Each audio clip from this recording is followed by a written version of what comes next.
grab a cup of tea or a beer if you need to. That's the nice thing about our programs, that you can have a glass of wine or a cup of tea while having the Zoom conversation. So.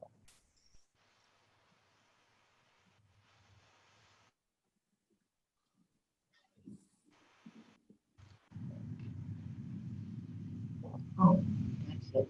Feedback. No, I know what. Yeah, start video. Start video. We're going to mute everyone. Alan, will you mute? Make sure everyone's muted as they come in.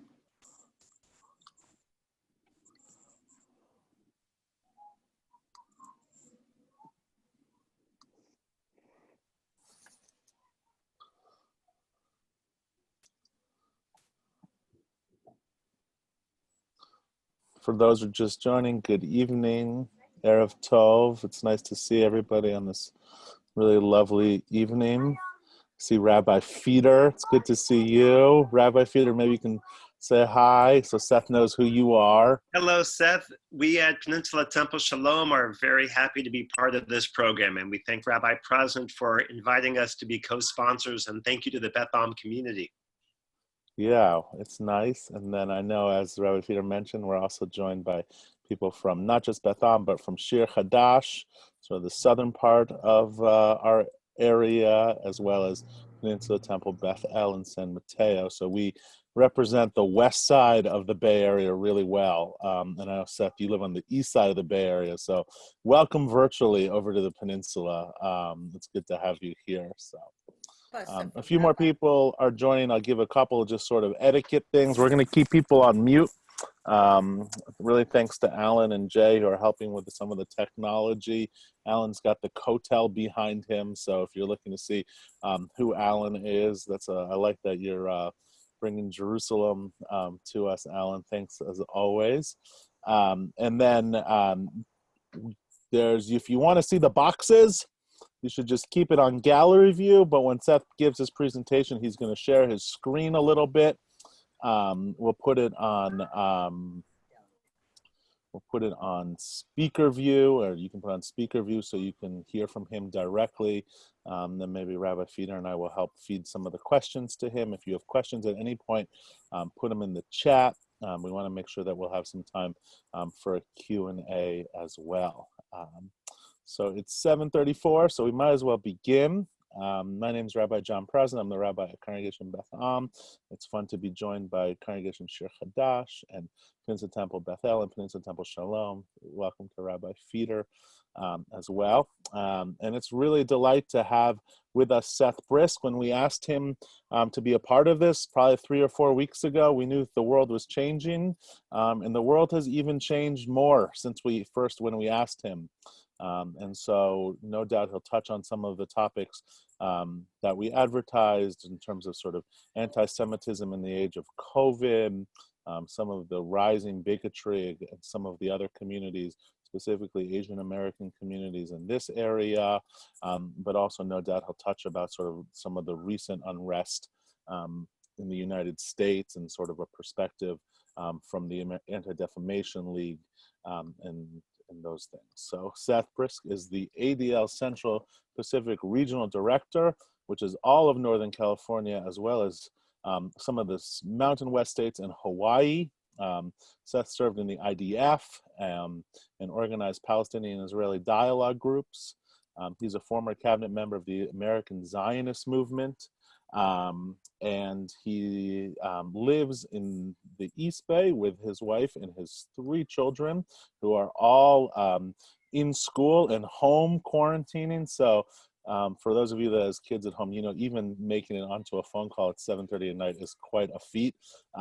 So we really appreciate you taking time out of that. And just for the Beth Ammer, Seth was at Beth Am, I guess, a little over a year ago with Jonathan Greenblatt, the director of the Anti-Defamation League, when he spoke there at the lecture honoring Rabbi Sidney Axelrod, which was our annual Axelrod lecture, which I guess was January of 2019. So Seth is familiar with Congregation Beth Am and certainly knows the Bay Area Jewish world really well.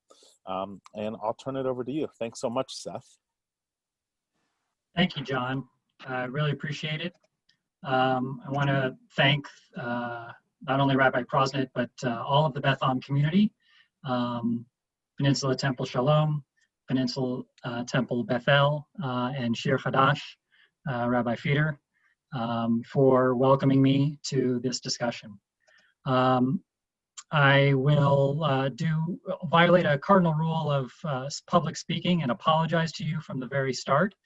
But I do want to make sure that everyone's aware that we're going to have a direct and honest conversation tonight. That means that some of what I'm going to be showing you and talking about is rather disturbing.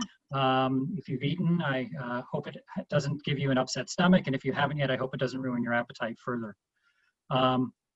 So before we start, I did want to, I think it's important in this moment for us to acknowledge the moment that we're in.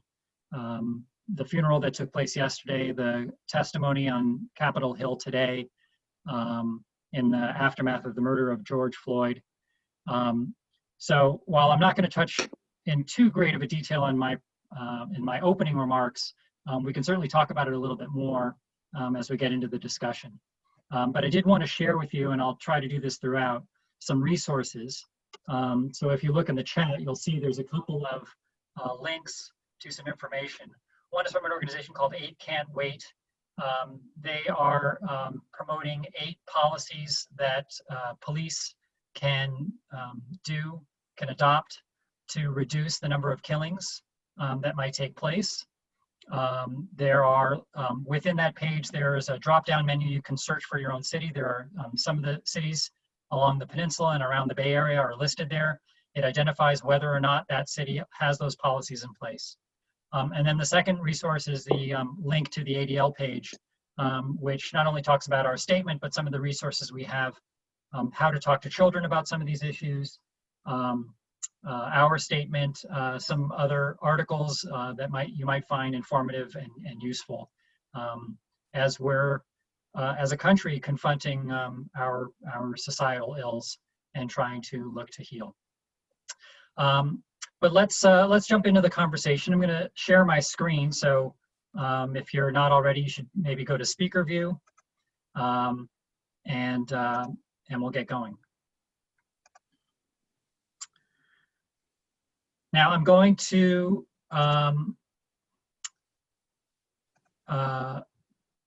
be talking through a number of different issues, and we'll try to go through them rather quickly. I'm going to be covering a lot of material. And we'll, at the end, I'd like to have a very robust exchange and have people ask questions and certainly engage with you. So before we talk about anti-Semitism during the COVID-19 crisis, I think it's important for us to sort of think about what was the landscape that from which we entered. And so ADL does an annual report and audit of anti-Semitic incidents. These are both hate crimes that are committed against Jews, but also forms of harassment, which may be legal expressions. We've been doing this work for 40 years. We base it on reports from law enforcement, the media, and as well as the direct reports and discrimination complaints that we receive. We just released the 2019 audit a few weeks ago, and the results are rather sobering. So the high points or low points are that in the year that just passed, we have highest number of incidents that we've ever recorded. There was an increase in all of the major categories in which we track these incidents, both harassment, vandalism, and assaults. There were 95 victims of anti-Semitic violence, and those included 5 deaths as part of 61 different incidents. Now, when we talk about an anti-Semitic incident, and you can see the trend over the last decade here. When we talk about an anti-Semitic incident, as I said, this includes various forms of incidents that may occur. You can see that in the last few years, we've had a very sharp increase. And the last 3 years each have really had among the top 5 in terms of most incidents that have occurred since we began tracking this information in the 1970s. And here you can see a little bit more of a breakdown of the last 3 years. And so particularly troubling is that number 61 assaults, that very sharp increase over the prior year. Recall that in 2018, that included the assault, the murder, the massacre at the Tree of Life Synagogue in Pittsburgh. But in 2019, we also saw some rather notorious aspects of assault. We saw the attack on the synagogue in Poway, the assault on the home of a family, a community celebrating Hanukkah in Muncie, New York, the mass shooting in Jersey City, as well as repeated violent assaults in Brooklyn. Now remember, when we talk about those 61 incidents of violence, Jersey City, although it resulted in the death of 4 individuals, apart from the 2 assailants, Jersey City is considered one incident. So recall that not only does an incident affect an entire community, but an incident may also have directly targeted a number of different individuals. And the kind of extremist activity that we're talking about in this audit, so here you have some rather ugly examples. It's the kind of traditional white supremacist or neo-Nazi kind of propaganda that you see here. Going on my screen from left to right, you have Atomwaffen Division. This is a very violent group, actually tied to a murder that took place in Southern California a couple of years ago. In the middle, you have propaganda from the Daily Stormer. Very purposeful, their name, regularly engaging in very stark anti-Semitic imagery. And then some things that are a little bit more subtle. These are stickers along a light pole in a town. And interesting that they promote white peoplehood, express Nazism as a form of love, and Judaism as a form of hate. But the extremist activity is not only overt, it also takes some more subtler forms. So here we have an organization called the American Identity Movement. It supplanted another organization that was called Patriot Front. Again, both times they chose names that were purposefully misleading, that meant to evoke patriotism, love for America, and love for the country. You see the symbols of America, red, white, and blue, the American flag, Lady Liberty, the bald eagle, and no overt messages. Maybe a little bit about globalism or about immigration, but nothing really to shock you. It's really meant to draw the person in, get them to look at some of their information, engage them in what might otherwise be a legitimate debate, like about immigration, before moving on to the more hardcore ideology that they hold, which is a white nationalist point of view. And we also saw anti-Zionism in anti-Semitism. So here you have the flyer that you see depicted here is from the North Bay. That was posted around Novato and some other communities around the North Bay. And the other picture is of graffiti that we found that was reported to us at San Francisco State University. Ostensibly tying it to the Israel-Palestine conflict, but nevertheless invoking anti-Semitic imagery. So those are the incidents. Now, if we want to talk about crimes, we can look at hate crimes as reported by the FBI. Now, the FBI lags behind a little bit of ADL.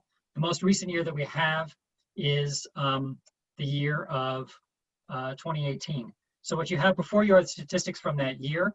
And in that year, we had, as is typical of nearly every year that the FBI has reported, more hate crimes committed against Jews than all other religious groups combined. So in this year, 58%, but typically it's right around that 60% number. 60% of hate crimes targeting somebody based on their religion are targeted against Jews.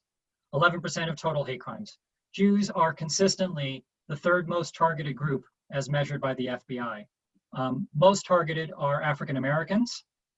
Second most targeted are gay men. And those 3 groups are consistently in the top 3. And of course, in 2018, 24 hate crime murders, those were the most ever recorded. Those include the 11 people who were murdered at the Tree of Life Synagogue in Pittsburgh. The map that you see here is actually interactive. You can zoom in on different communities. Each of those dots represents a different city. You can go in and click on it and find out more about the type of hate crime that was recorded in specific communities. You can look at them state by state. and it's an interactive map that you can find on the ADL website.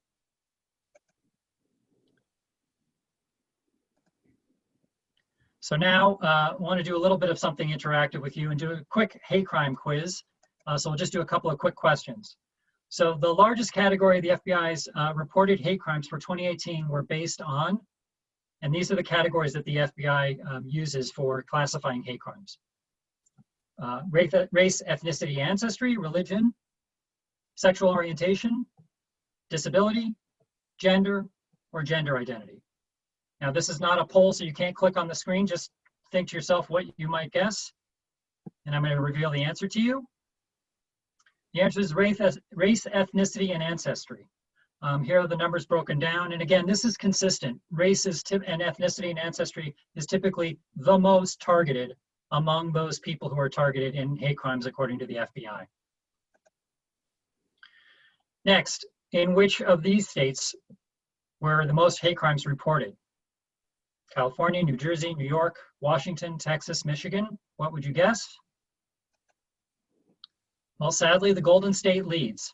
Partly because we have such a large population, partly because our law enforcement community does a fairly good job of reporting, partly because of the diversity of the state in an ironic way.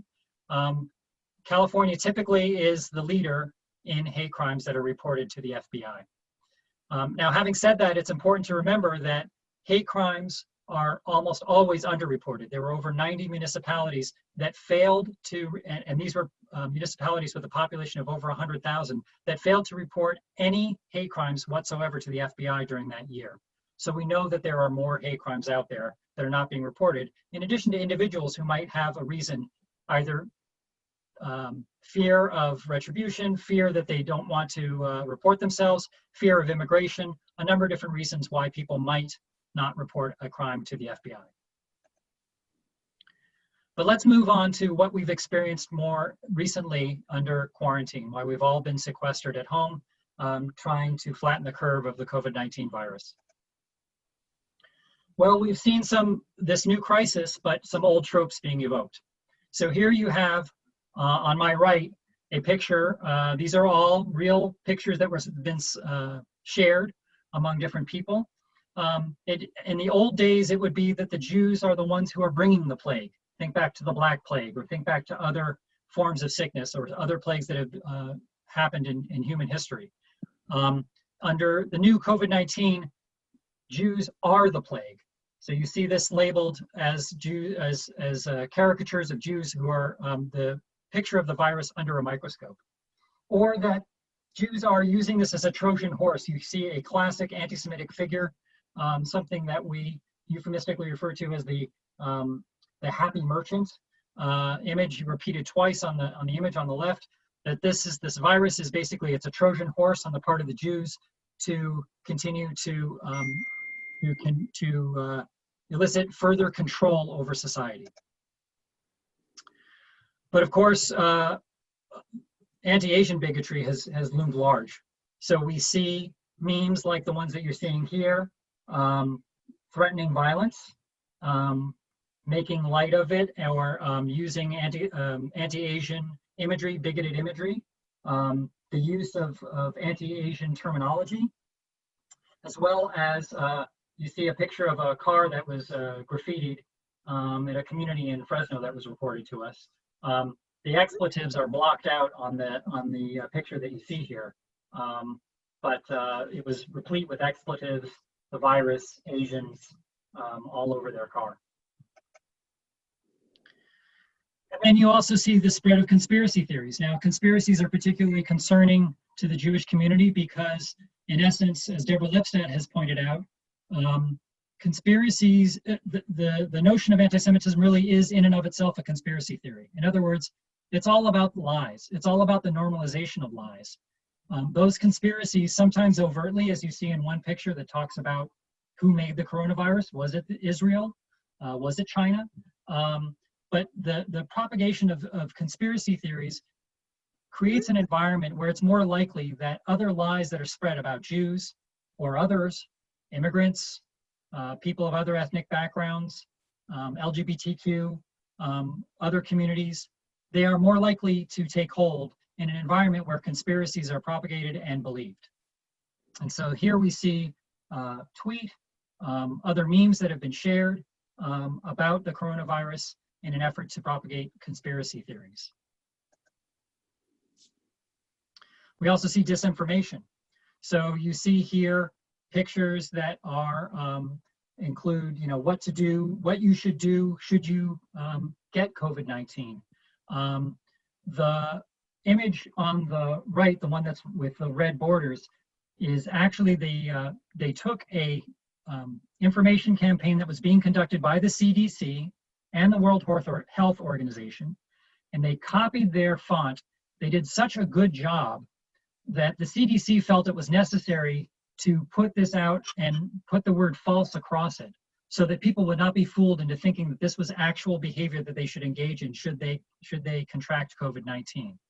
And if you read the print, it talks about going and visiting a mosque. We've seen an uptick in anti-Muslim behavior, visiting a local synagogue, spending time in diverse neighborhoods, spending time in the day in public transport, all efforts at using the virus as a means of stoking already prevalent bigotry and bias that's in the community. And even a conspiracy theory like the end of times, at the bottom in very small print, this meme that was shared says, "Cough on black kids, race war now." And again, we talked about Atomwaffen before. You see this now labeled as Coronawaffen. And of course, new age, new technology, new ways of spreading the hate. So here you see aspects of Zoombombing. So we're using this medium to be able to communicate. People are using it to gather as communities, but gather also as individuals. Here are some examples of Zoombombing that's taken place. A nonprofit where somebody took hold of the screen share option and shared imagery of the Ku Klux Klan. People who entered into a chat and put up offensive language. And then a prolific Zoom bomber, someone who's been involved at the bottom in the Daily Stormer website, Andrew Auernheimer. You can see even in the far corner, the image is credited to the J Weekly because one of his first Zoom bombing attacks took place right here in the Bay Area.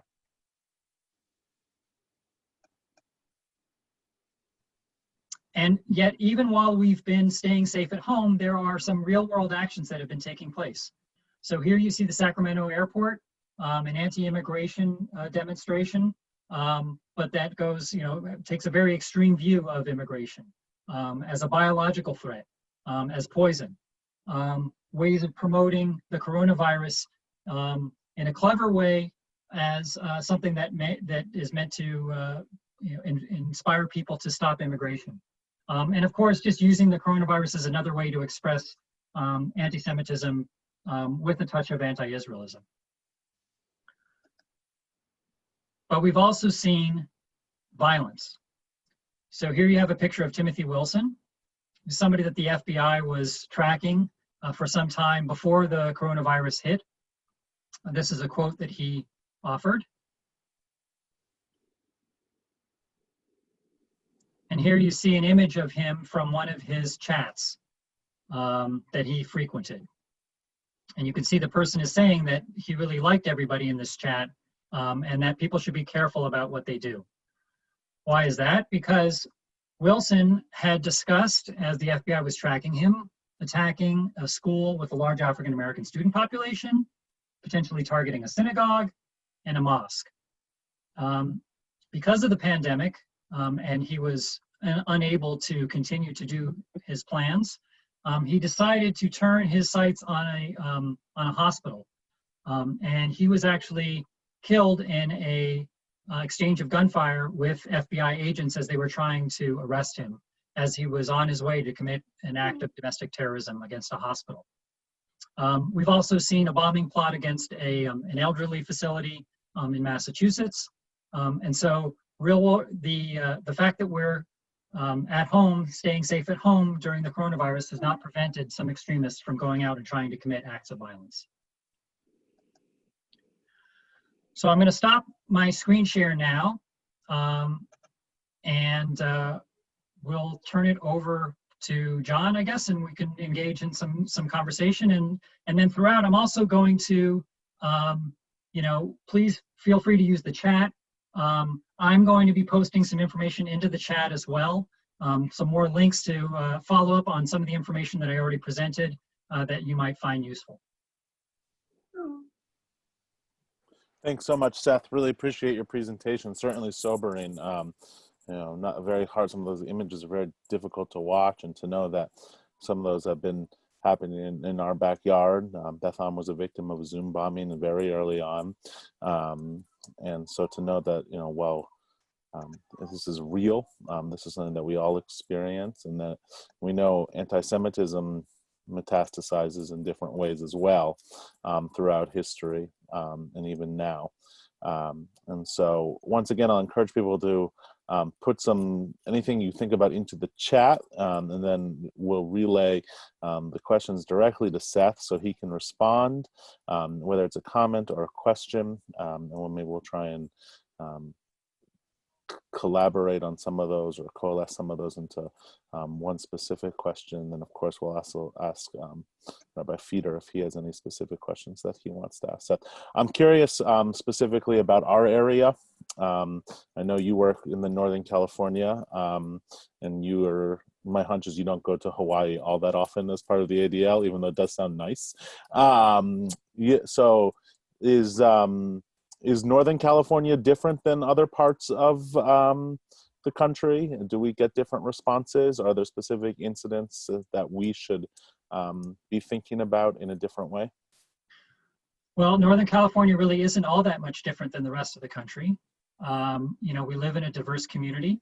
The diversity is not only about the religion or the ethnicity of the people who live here, it's also about political views. And in some ways, perhaps it's ironic, or perhaps it's to be expected, the diversity does invite extremism into the community. People see, if you will, a target-rich environment. So we don't see necessarily, if I look at my colleagues at other offices across the state or at other offices across the country, we don't see different rates of the kinds of anti-Semitism that we've talked about, or some of the other forms of hate that we've been talking about. So it absolutely happens here. I think in some ways, one of the things that we do see is, and maybe we're particularly concerned with, are the ways in which hate manifests online. And so we talked about Zoombombing as one, but certainly even before the crisis and afterwards, there's quite a bit of the hate that is expressed online. And I should caution that unless an individual is specifically targeted, you should know that the figures that I cited from our audit, they don't count online hate. So they don't look at broad expressions. If somebody, some of those memes that were posted sort of broadly that weren't targeting any individual, those don't count in our anti-Semitic audit. There's just too much of it. A specific Zoom bombing incident, that would count in the incident. But, just some of those memes that I shared with you all, those don't make it in there. So I think one of the things that we particularly care about are the ways in which the wonderful technology that's developed right here in our backyard in Silicon Valley, it's a tool. And, a hammer can be used to build a home. It can be used to bash somebody's skull. And the ADL has specific, this is sort of a plug, the ADL has been really on the forefront of work online. They have specific team members in Palo Alto, I think, right?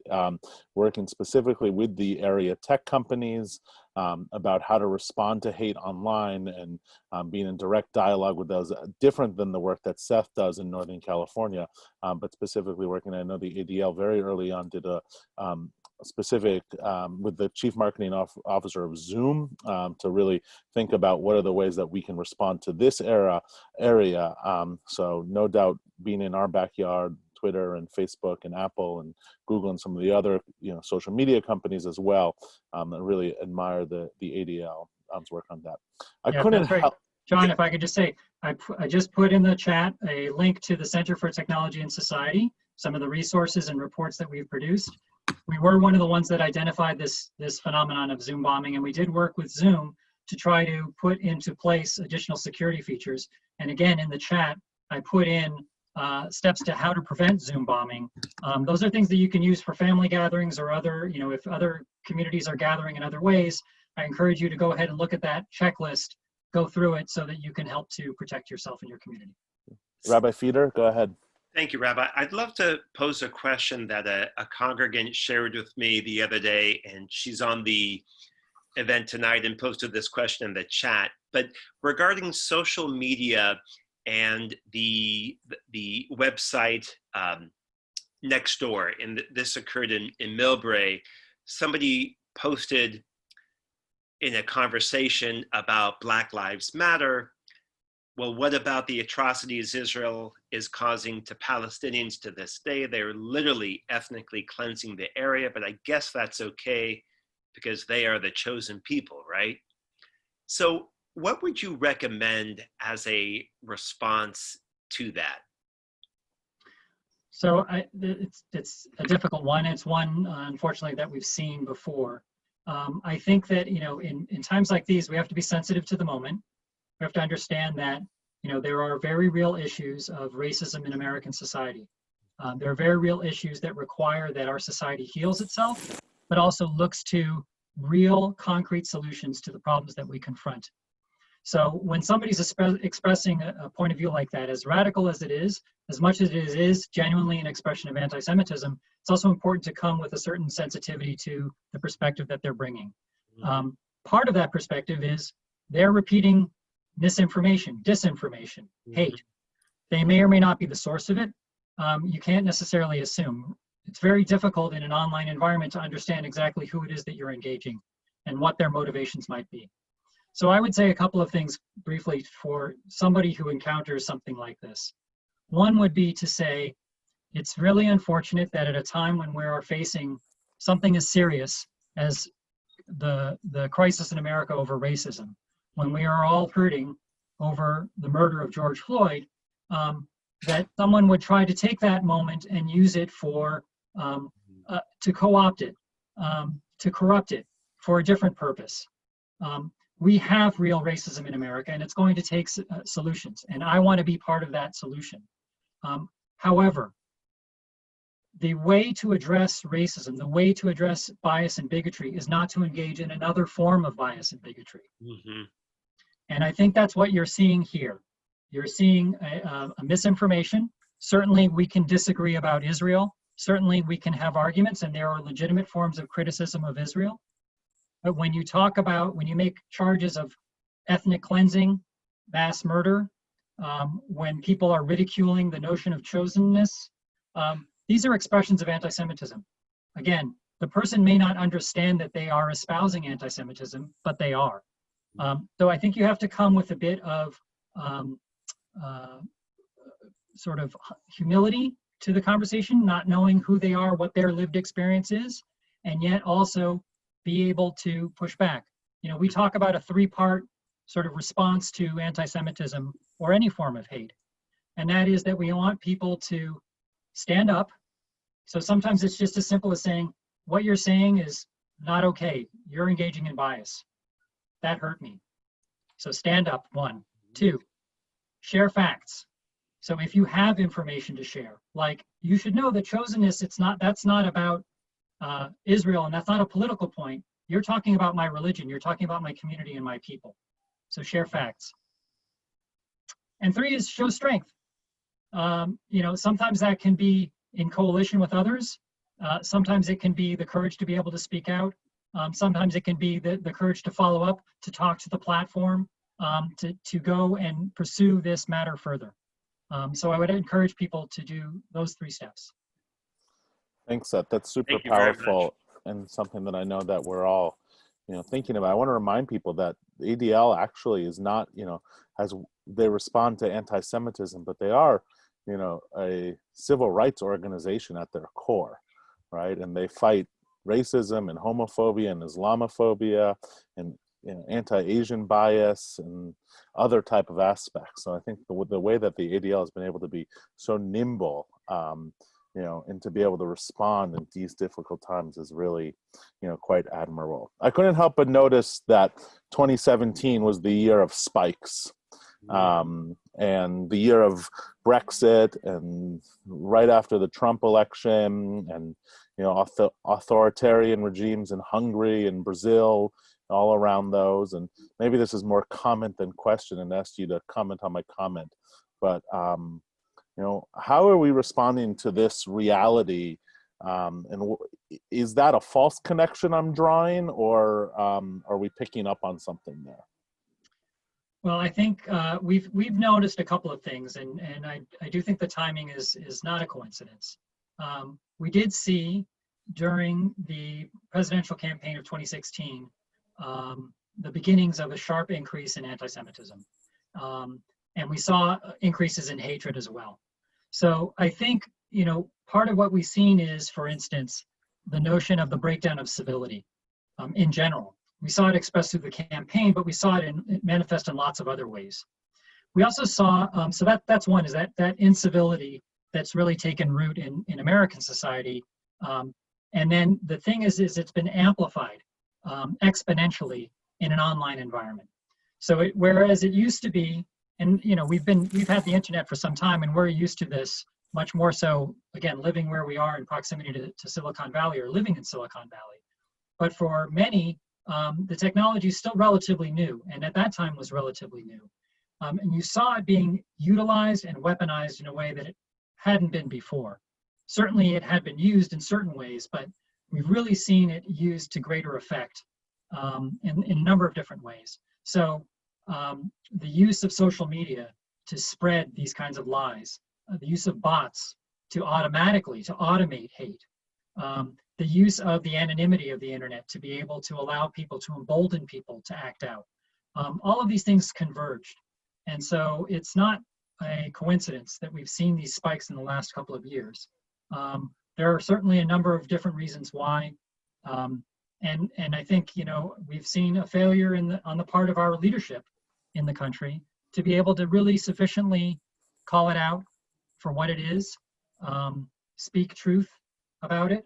And again, the notion of conspiracies, the notion of lies taking root is a very dangerous and noxious environment for Jews and for Judaism, because that is the basis of anti-Semitism, conspiracies and lies.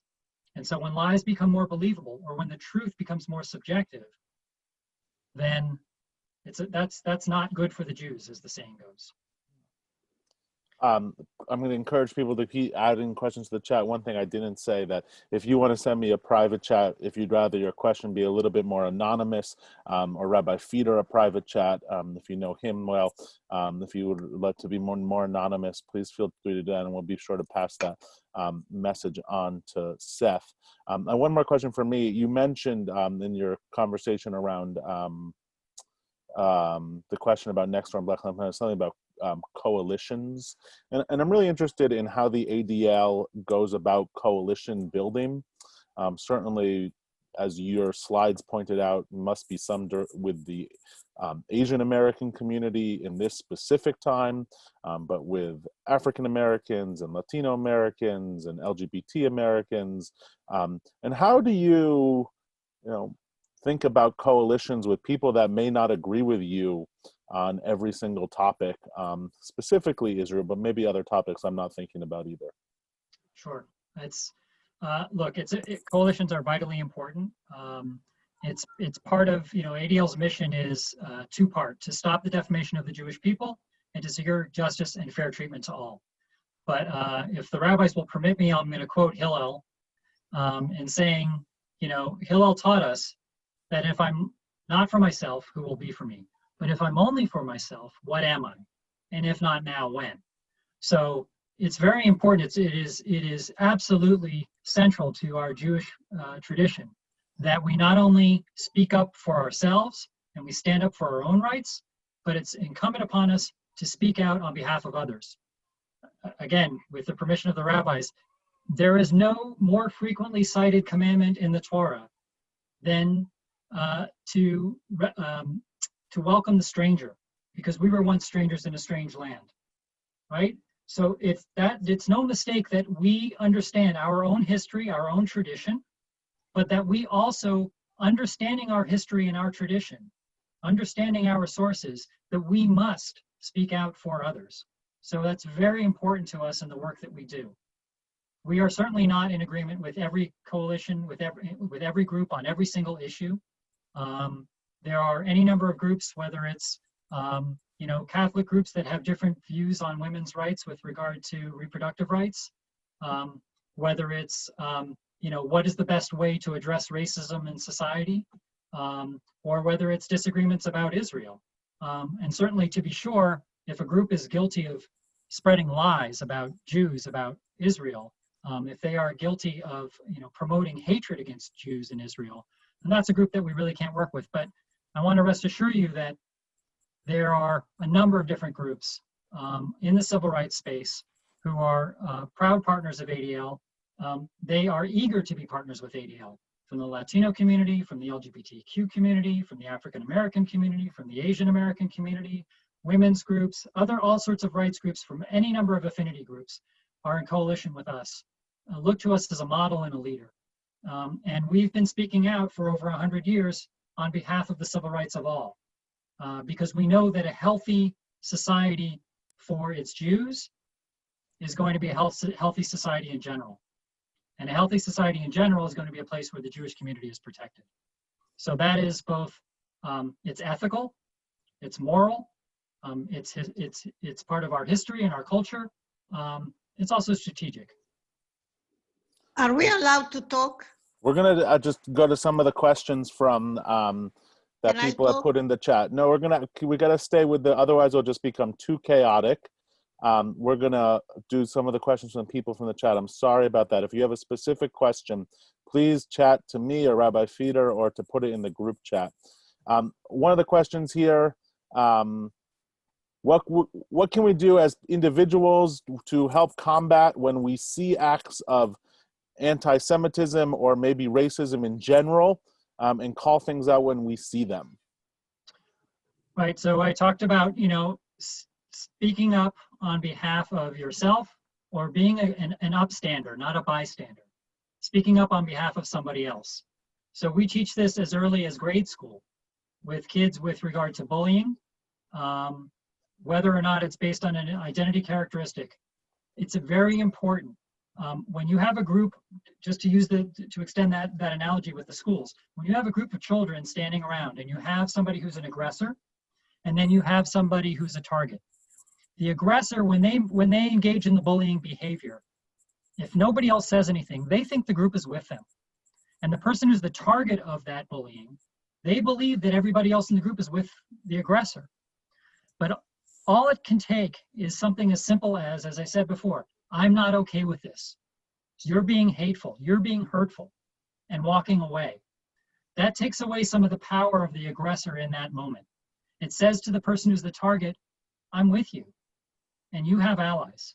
And it says to the person who's the aggressor, we're not all with you. We don't believe in what you're saying. I put into the chat how to report an anti-Semitic or bias incident to the ADL. It can be done anonymously if you wish. It can involve photos, recordings if you have them. Certainly if it's online behavior, screenshots are an excellent tool. Taking photos with your smartphone. Please do report those incidents to us. Report them to the police. Even if it's a lawful interaction, the police do want to know about this type of behavior. Sometimes lawful expressions on the part of an extremist group can be a precursor to illegal activity. So there are a number of different things. Again, sharing facts. So I just put into the post, into the chat, a link to our new guide called Anti-Semitism Uncovered. It goes through and it breaks down the basic aspects of anti-Semitism that have happened through the centuries, as well as up until today. So if you're a little bit fuzzy on how do I address this issue, is this anti-Semitism or not, here's something that you can either use yourself or you can share with somebody. So please do share that information, stand up, speak out, and show strength. Thanks, Seth. There's a question here about George Soros specifically. There's a conversation with someone who said George Soros was a Nazi, which is remarkable that those words or whatever be put out there, but that he puts a lot of money into Black Lives Matter. And I think that's one question, but I like the follow-up to that is, how do we set people straight, whether if it's that specific or I guess on a host of other issues? So it can be very difficult. You know, the best is if you have a relationship with the person, if you are considered to be a trustworthy source for them, because what you're likely trying to do in this case is dispel a myth that they have taken on themselves, that they believe. And in some ways that can be very difficult because you, in essence, if you're not known to them, you're attacking an aspect of their identity for them. Look, just on this, specifically on the case of George Soros, he's become a meme in and of himself. He's become a symbol for something much greater. So for some, he's a Nazi. For others, he's a communist.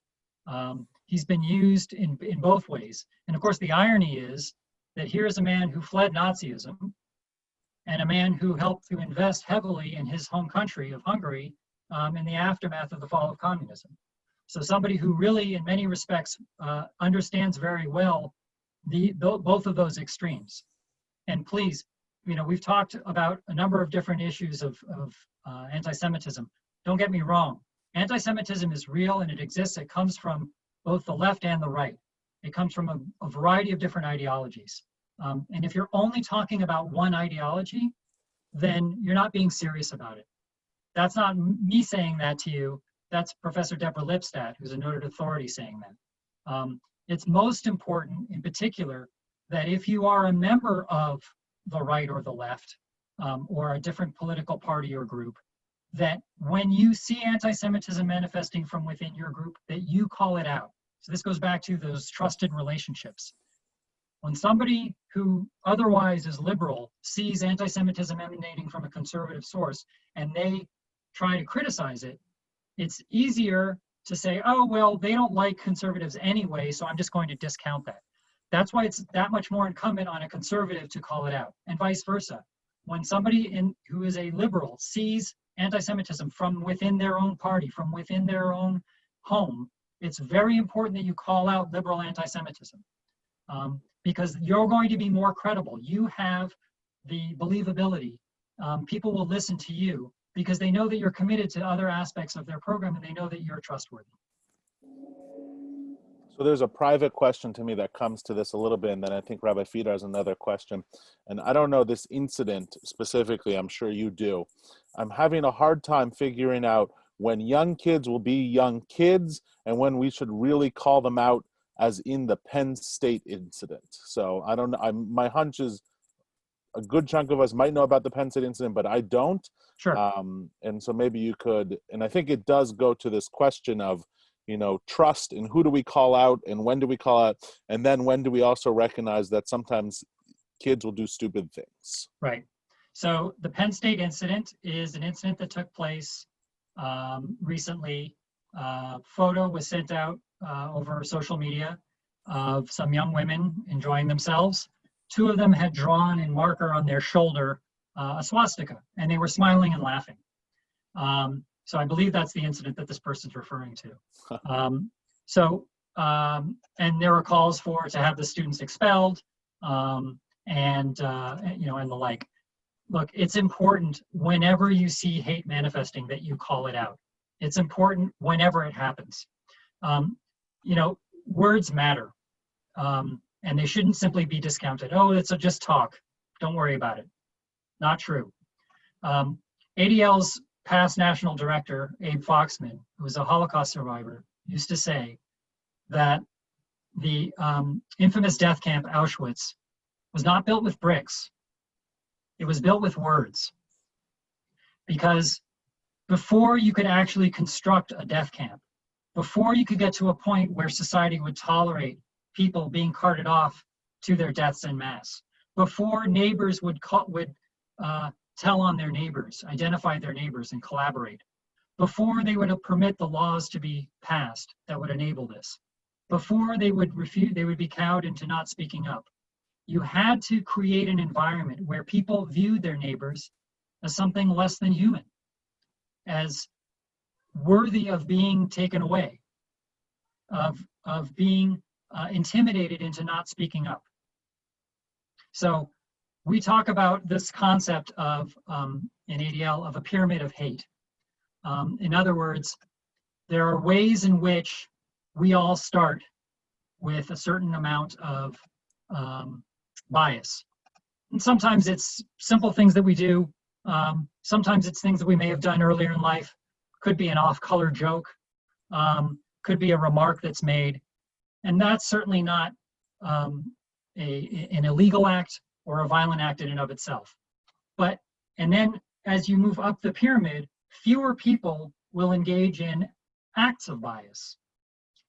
Fewer still will engage in acts of discrimination, which may be unlawful bias. And then there are acts of violence for fewer still, and then eventually genocide at the very top of the pyramid.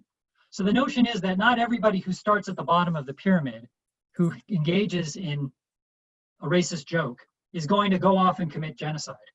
But certainly those people who are engaged in violent activity or who are committing bigoted acts, they had to start with sort of that normalization of hate at the bottom.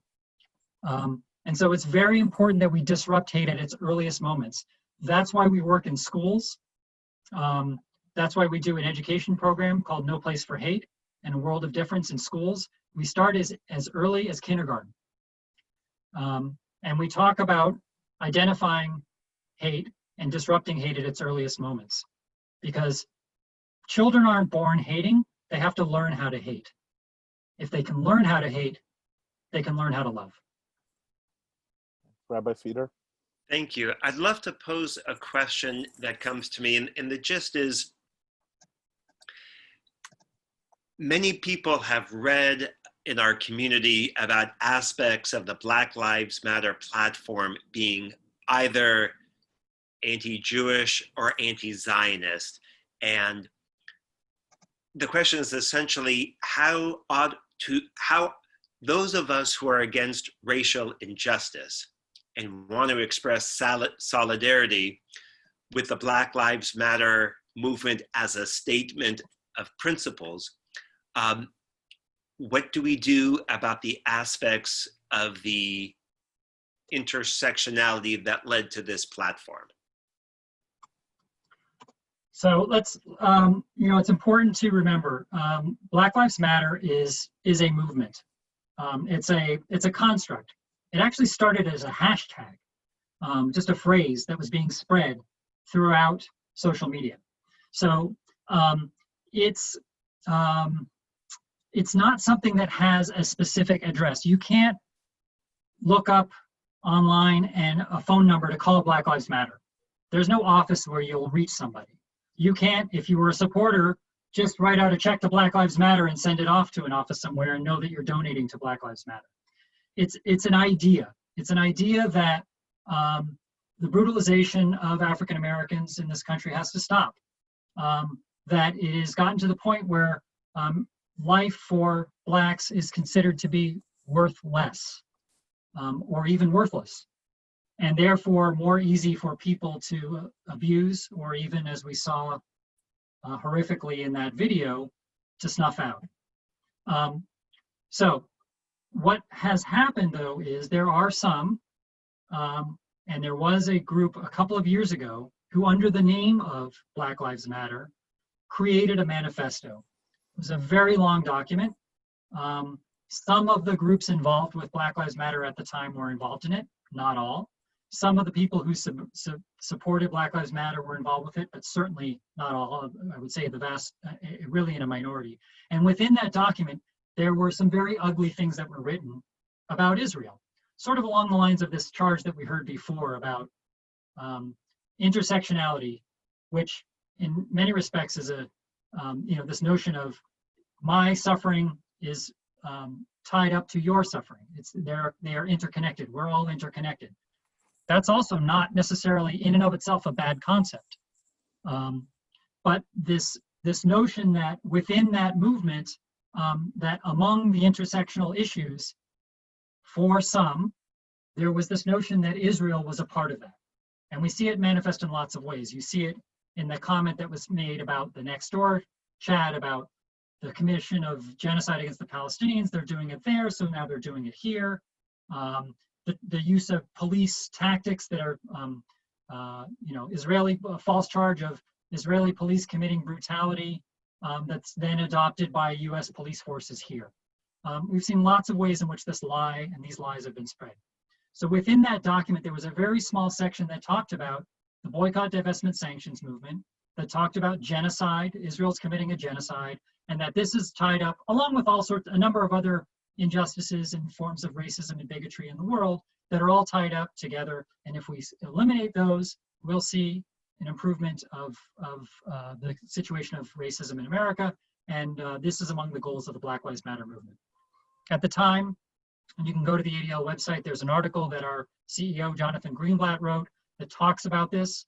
The title of the article is Keep Your Eyes on the Prize.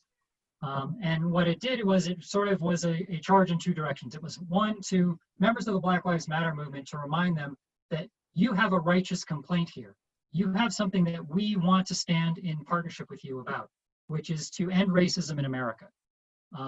And to make sure that people understand and really do embrace the notion that Black lives do matter. And yet, you also have a problem. You have people within your midst who are espousing this kind of bigotry. And as I said before, utilizing one form of bigotry to eliminate another form of bigotry does not lead anywhere but to more violence and to more victims. It also said in the other direction, let's not ascribe a very small aspect of belief of a very small group within a much larger movement. Let's not ascribe that belief to the entire movement, because there really is a problem with the ways in which Blacks are treated in America today. And we can't discount it because a few people have tried to co-opt that movement. They've tried to use that, abuse it, exploit it for their own narrow political purposes.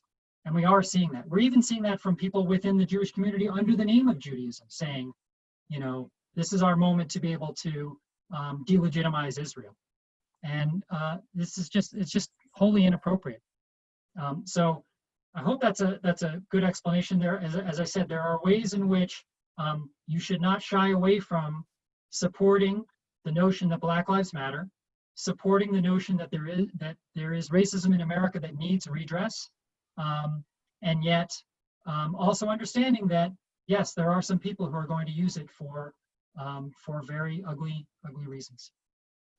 Seth, we only have a few more minutes left. I really appreciate you giving us so much of your time. Does ADL work with, you said they work with schools, do they work with police departments? Can you expand on that? So much of the conversation in the last week has been around the role of police and policing. And I'm curious about the work that the ADL does there. Yeah, we do. Actually, ADL is the largest trainer of law enforcement outside of the government itself. We do a number of different programs to try to train law enforcement. I do want to say, actually, let me just interrupt myself for a second. Earlier in the chat, I posted what's called a table talk, a family conversation about the current events. I want to make sure that people were aware of that because the question was asked about how early to start these conversations. These are tools, there are several of them there, to talk about various forms, difficult subjects, when we've had mass shootings, when we've had racism in America, when these things occur, it can be difficult to talk to children about it, and yet it's important to talk to children about it, particularly in the age of social media, on their smartphones, in their chat rooms, they're hearing about these things, whether or not you're allowing them to watch it or not, they're going to find out. So it's important that you have those conversations yourself, and we want to give you the tools to be able to have that conversation. But back to the question about law enforcement, there are a number of ways in which we offer training to law enforcement. First of all, ADL was the innovator for the concept of hate crime.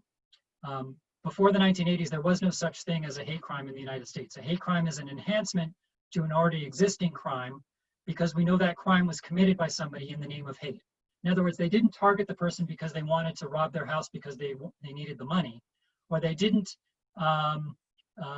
engage in violence against that person because they knew them. They simply targeted them because of the color of their skin or the way in which they prayed or the person that they loved, or their gender, or their gender identity. In other words, this wasn't really a personal crime, this was a message crime. It was a crime that was sent to try to tell somebody in their community, I hate you and I'm going to intimidate you.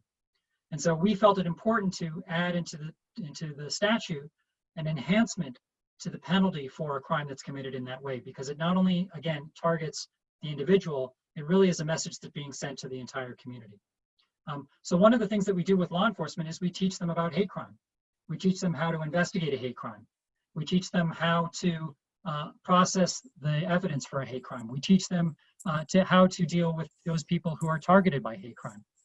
We want to make sure that we get that accurate information because that helps to inform policymakers about the work that needs to be done. So that's one of the ways that we train law enforcement. We do another law enforcement training where we introduce people to Israel. We introduce them to their Israeli counterparts for the sake of counterterrorism. And these are not tactical trainings. We don't teach them how to use specific moves, specific actions in the case of arrests. So there's been some wild accusations about that. That's not what we do. Instead, we introduce them to broad concepts. So for instance, one of the broad concepts that Israel has employed so well is behavioral profiling. Right? We have a problem in our country, in the United States, with racial profiling. People being judged on the color of their skin, and then police going and investigating them, or harassing them, or stopping and frisking them in violation of their constitutional rights. So instead, we wanted them to see from people who they admire, the Israeli security forces, how are they so good? Why are they so good at what they do? Well, they engage in intelligence gathering and behavioral profiling, right? They look at the way that people behave. Why? Because, again, in Israel, you can't tell a Palestinian from a Jew necessarily by looking at them. There are also many Palestinians who look like Jews and vice versa. So you cannot engage in racial profiling.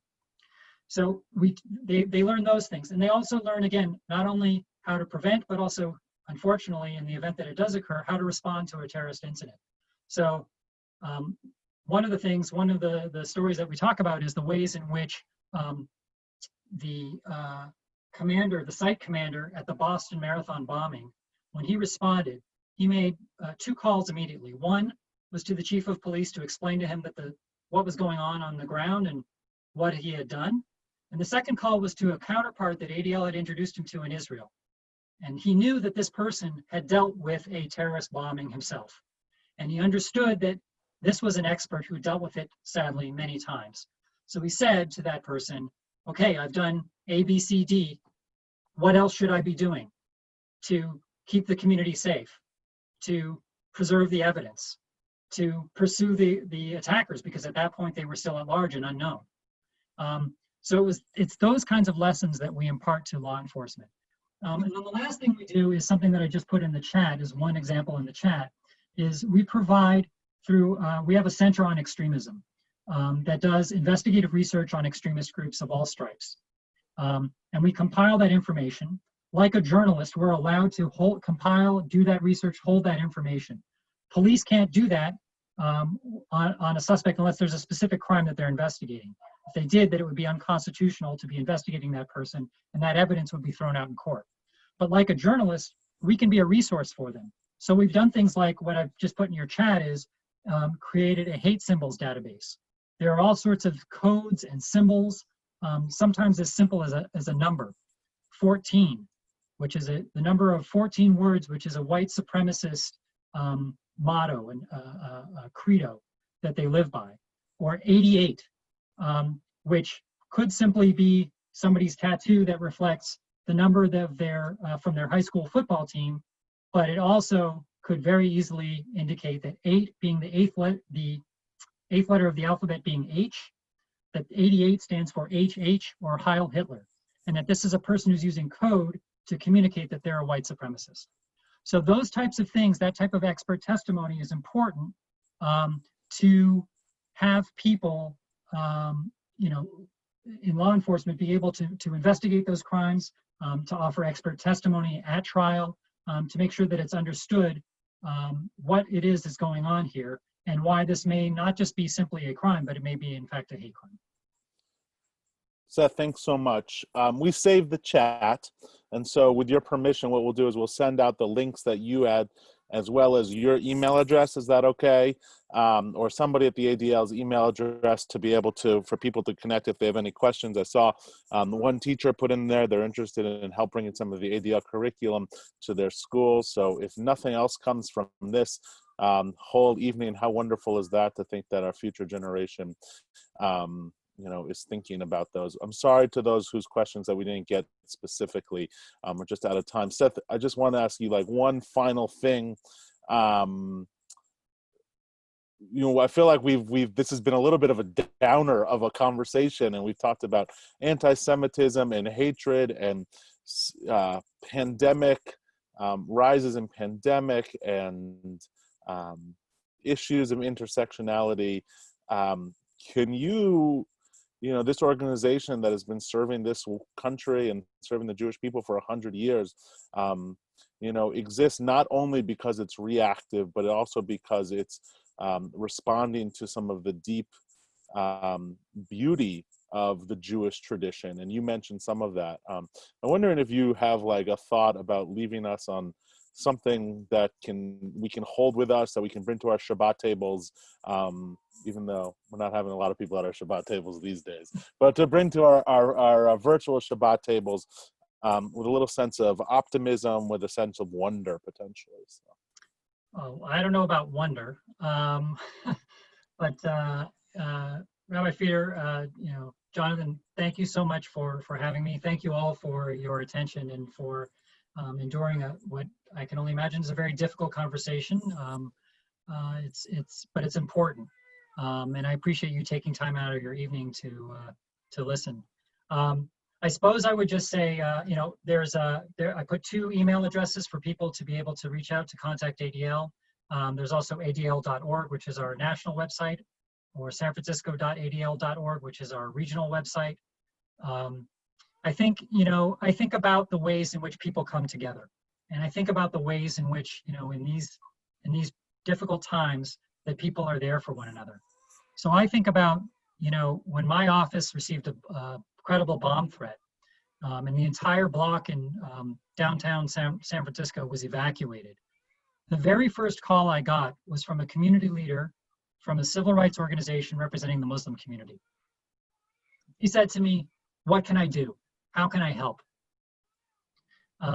And later that night, the captain of the relevant precinct, who was in charge of the site, said to me,